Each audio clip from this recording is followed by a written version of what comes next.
the one thing I want people to realize when they're watching this is every investor has a different process. You know, I could pick any number of companies and you're going to see 10 value investors that you respect all have very different opinions on the company. And that's a big part of it. So to me, I understand what you're saying, Gary, about value trap and all that stuff. But to me, I sit there and just pull myself back saying, but you're right. It could be like Blockbuster. I mean, I maybe that's a bad example, but I look at... No, that's a good example. It was cheap until it filed for bankruptcy, right? Well, but again, it did take an outside force to take them down. It was a financial crisis that eventually took the company fully down because they had debt that couldn't be refinanced. And I'm not justifying that, but I mean in the sense of like, you know, the whole point of what Buffett says, if a stock goes down, you want to buy more of it. Well, if it goes down, it doesn't mean the value, your intrinsic value could still go down with it. And again, I'm not saying it as a justification completely because I look at Sleep Numbers, another company I've liked, and it's fallen considerably. And I'm like, man, maybe that's that one in Smith and Wesson. I'm like, okay, maybe I'm just really wrong on these. And I very well could be. With Carnival, though, I look at it going, I mean, you bring up valid points about definitely needs to be big, definitely needs to be full. And I look at the market and turning around and I still wonder to myself, and I'm not trying to get a justification for Carnival or have you talk about it. I just, the 500-foot view is if a company, if they do something I didn't like, but it still falls within my margin of safety, right? But the market kills it more than I think it should, well, then why am I not happy? No, I think that's right. I mean, the question then you have to ask yourself is, how objective are you on updating the value? Right, because if you were like Commander Data from Star Trek, and maybe I'm dating myself as I don't watch Star Trek. It's the only non-nerdy thing I didn't do. Right. You know, if you were some Android implementing a process, and you could trust yourself to have no biases, that argument is exactly right. Where the question comes in is, you have a whole bunch of things. Like we know that people hold on to losers far longer than they should on average, especially value investors, traditional value investors, and they let go of the winners too soon on average, right? Why is that? Because booking a loss makes you feel good. It gives you positive reinforcement, right? And it's conversely having booking gain. Just checking, making sure you're listening. You guys are good. I was like, did I miss something during our security analysis course? I'm a masochist. No, sometimes I feel like I'm. I want my money back on your course, by the way. You got what you paid for. But. So you feel good booking a gain and you feel terrible booking a loss, and you convince yourself that, hey, as long as it's unrealized, it's not a done deal. I'm not wrong. I don't agree with that. Well, you might not agree, but the average person definitely behaves that way. Of course. Right? You are being far above average. Far above. Right, far above. Giant man. You don't lose until you sell. But so like, I'm bringing it back to like acting humble, right? So like, I always assume that I am just as biased as anyone else. Of course. And I have these devices like the thesis tracker I just mentioned to help me lower either the percentage of the time affected or the magnitude of the bias effect, right? You can't eliminate it. You can know everything there is to know about it. You can be Daniel Kahneman and still be affected by biases, as he says. But so the things that would worry me in that scenario, not about Carnival, because I don't want to talk about Carnival because you know more than I do, because I'm not I don't think so. I'm not current on it, so I'm sure you do. The thing that would worry me is that, are you bringing your value estimate appropriately down with the facts, or are you anchoring? And I'm not going to talk about which one, but I had a company that's had a tough time period recently, and I just rebuilt the model from scratch. So it had one of my red cells. So red was like big, miss. I literally threw away the old model. And again, that's not perfect because I can't erase my memory like Men in Black style. But I don't know. Did you watch that? I have. Okay. I've seen that. The Rod. Finally, we connected. Something. I was waiting for a TV show kind of. But in all honesty, right? Like I can't erase my mind, but I can at least. I started with historical data. I regathered the data. Like I literally, like I know I did ridiculous things, but the whole point was to, and I came up with a different range. Which by the way is like, if you clone yourself 10 times and value Carnival in 10 parallel universes. There would be 10 different values. Now, hopefully there would be some similar. Now, the interesting question is, would the range, how much would the range vary? Oh, yeah. And that's the key. Because the difference is, when you estimate a range, you're essentially saying, look, it's a probability distribution, and that the value is somewhere along there, and some values are more likely than others, and there's tails and whatnot. So being wrong on the range, especially in the worst case, lower bound, is much bigger as a mistake than being wrong on the middle of the range, right? Because like part of what I try to do is I try to practice kind of a safety first value investing approach, where my theory is if I eliminate the really bad outcomes and do reasonably well, overall I'll have a safe and good return stream. But so if you get the worst case very wrong, it's hard, because then you're making decisions like position sizing, when to add, when not to add, based on inputs that are not true, right? So it's kind of like, again, to reference poker, right? If you're some kind of a level of poker, you're thinking in terms of ranges someone can have, ranges that they have, ranges that they think you have, whatever, right? And it's very, and one of the questions you always ask in a postmortem, did I get unlucky? Meaning his range included this hand that beat me, but that was one of the few good hands in that range, and most of the time I would have won if we do this 100 times. Or did I get the range wrong? Because you only see the one outcome, you don't see the range, right? And this is what one of the many things that makes investing hard to learn is that, like, the feedback loop is long, and you don't always know when you got unlucky or lucky, and when your skills were off. Did you ever read Psychology of Money? Oh, Morgan Housel's? Yeah. Love that book. And in it, he talks specifically about this, like, hey, maybe you got this wrong, but was it one of the 20% chance of you getting it wrong? And that's so recently with all the hype stocks that have fallen 70, 80, 90%, a lot of people justified it saying, well, everybody has these losses. I'm like, first off, no. Secondly, nobody, if you're a good investor, you don't have an entire 10 or 15 of your portfolio going down 70, 80, 90%. Right. It's one thing, and of course this is me bragging, when we were talking about all these hype stocks saying these are not going to work out well, and pretty much every single one of them is down except for Tesla.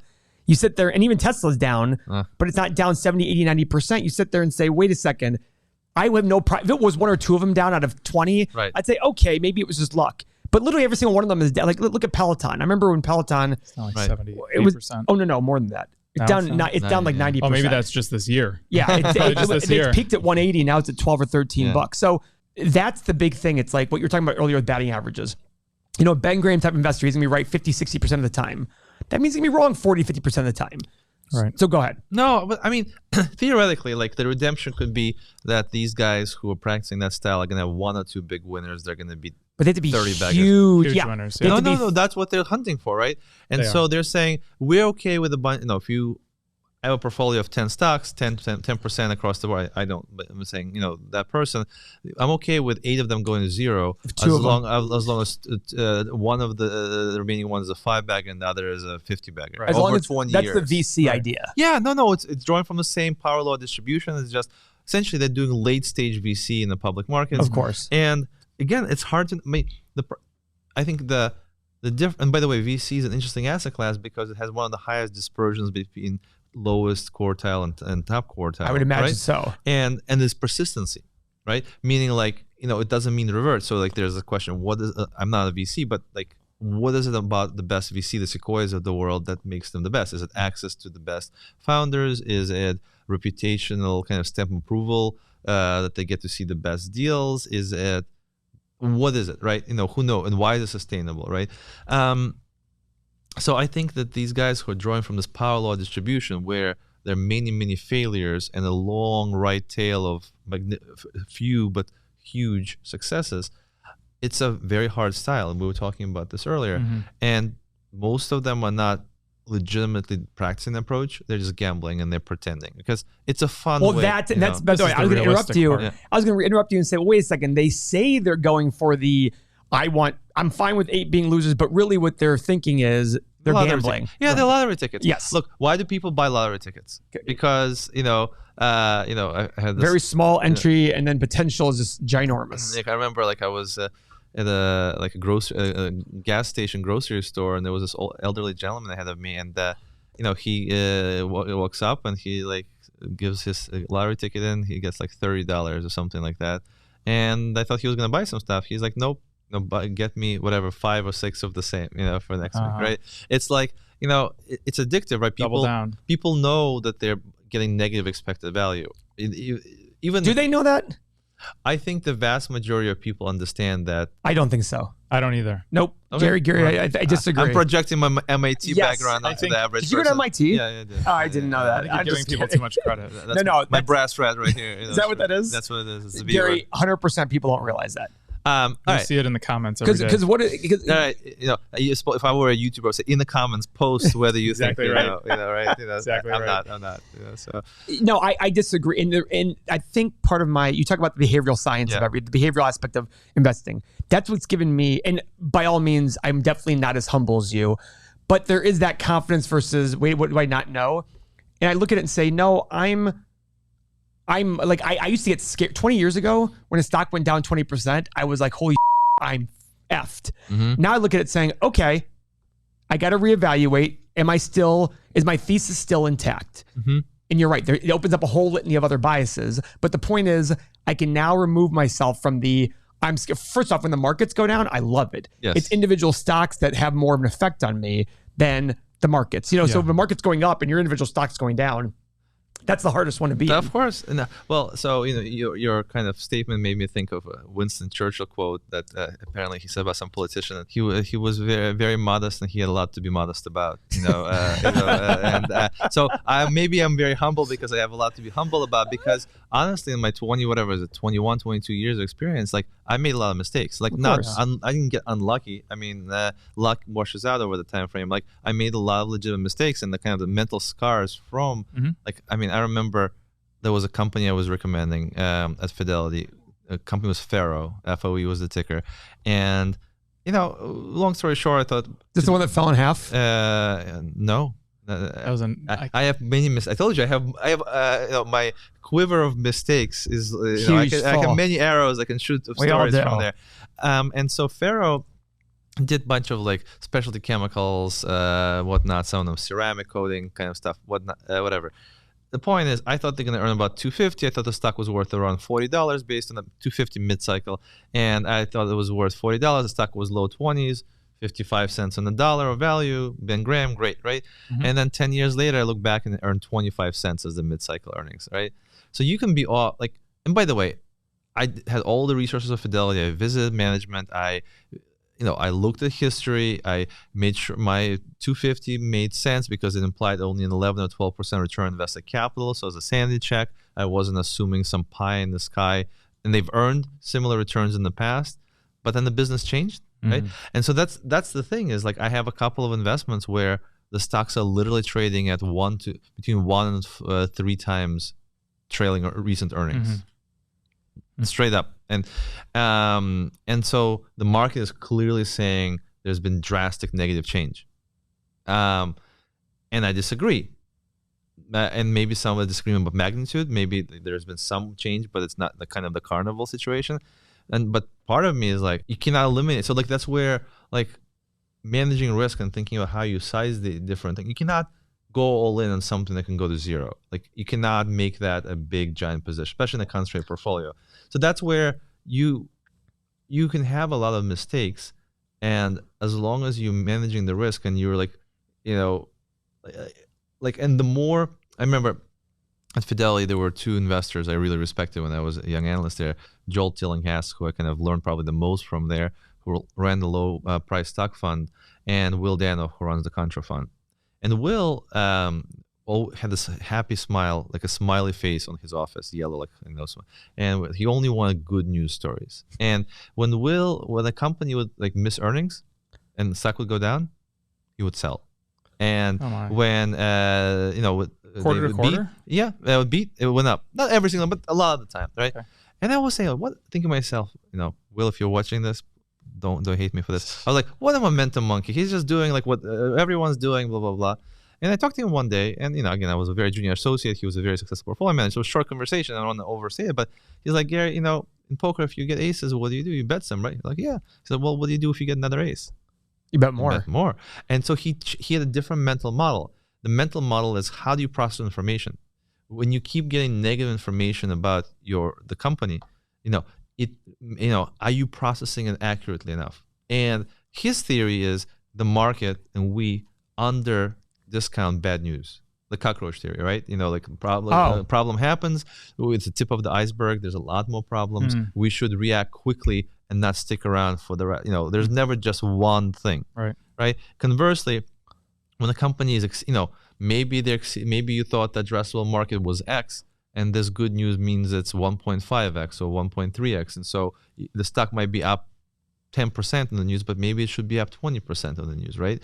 And so again, so it's kind of like a belief about where do the market's mistakes occur, right? So I kind of changed my opinion, meaning not necessarily that I want to follow that pattern, but there was a lot more thought behind it. It wasn't purely like hey, it feels good to buy good news, so I'm going to buy more because the stock is up and I'm going to celebrate my victory kind of thing. There was thought about it, and I think Will is one of the few investors in large cap land who like beat the market over like a quarter century. There's not a lot of people who did that. So there's something he's doing that's working. It's very different from what I'm doing. That's back to your point. Exactly. And I want to keep repeating that Gary's right there is acknowledging that Gary didn't listen to him and think, oh, I've learned a better way of doing things. He sat there and said, okay, I understand that he had more of a process than I originally thought in his methods. But also, I guess what I learned in that instance, in that conversation with Will, is that value is dynamic. It changes.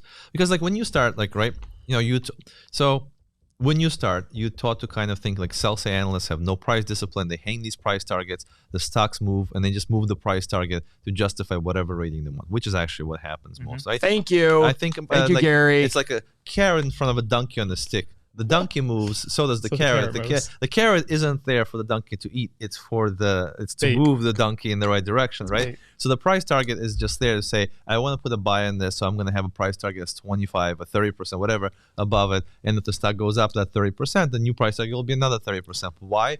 Because my EV to EBITDA ratio changed from 6.3 to 7.9, whatever, some BS reason, right?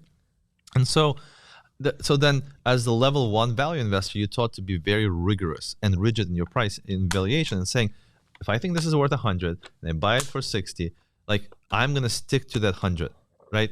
Which is the opposite mistake. Well, no, I don't necessarily think you stick to the 100.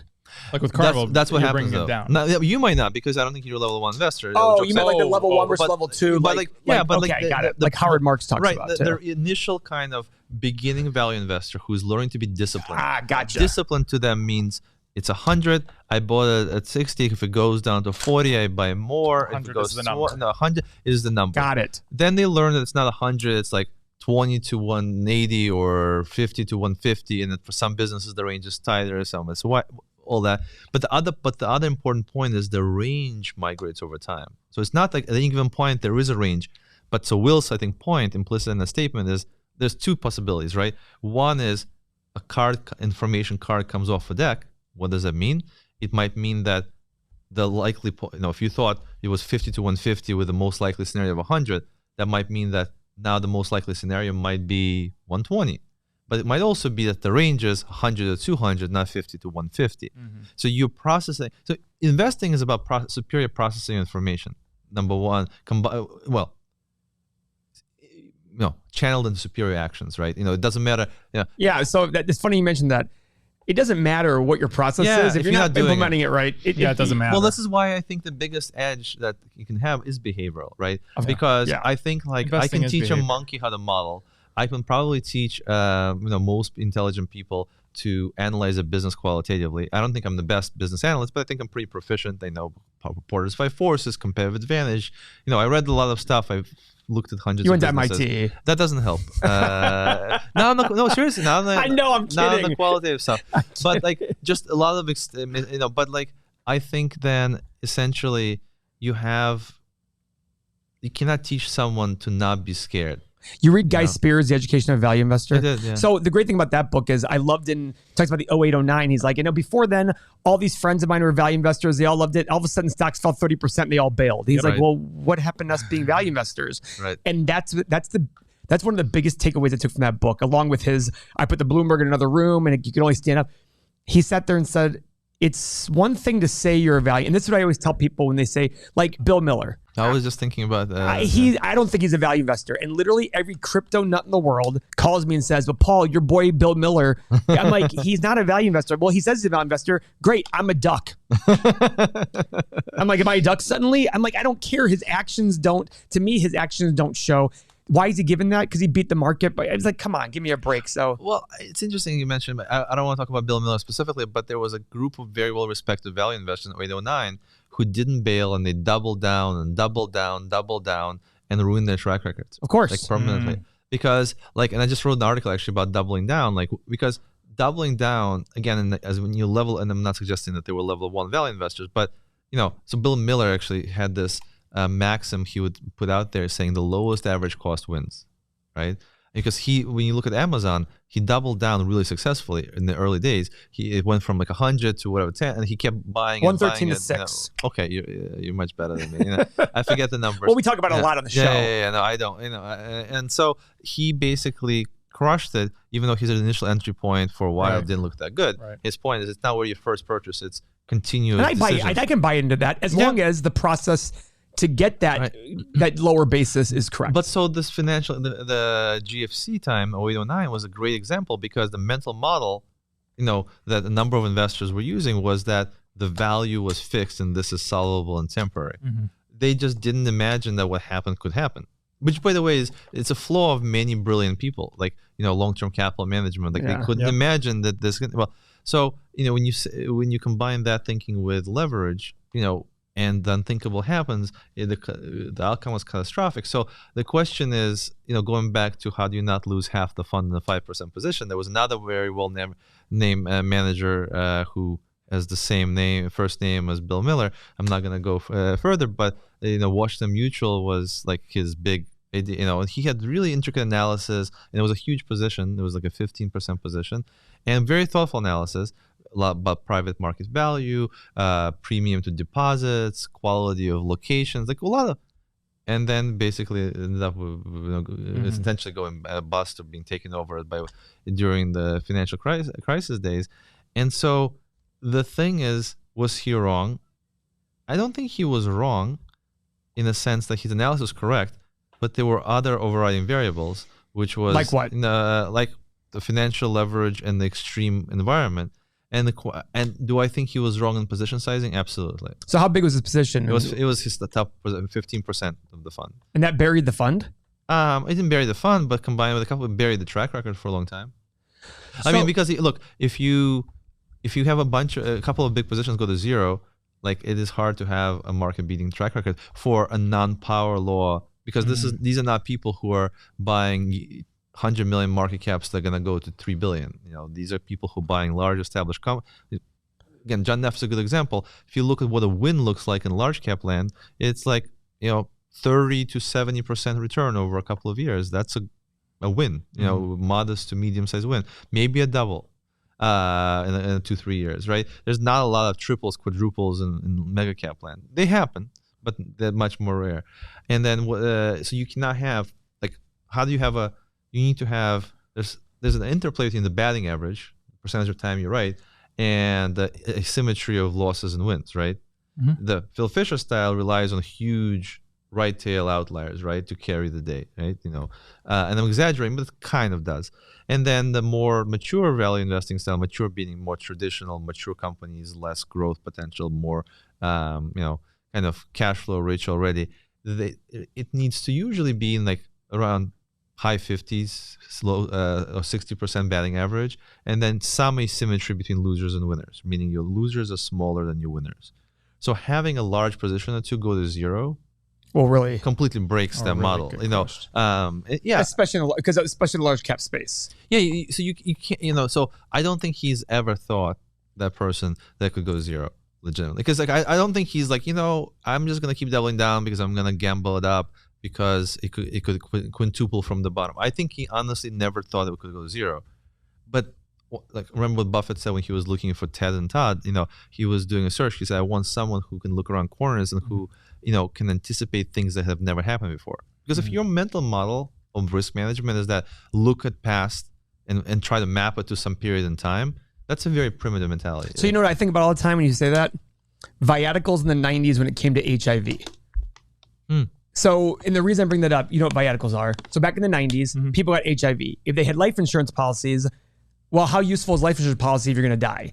It's useful for your family, not for you. So what viaticals, what they do is they go out there, they say to you, hey, you have a $500,000 policy, you're HIV positive, you're going to die in 5 years.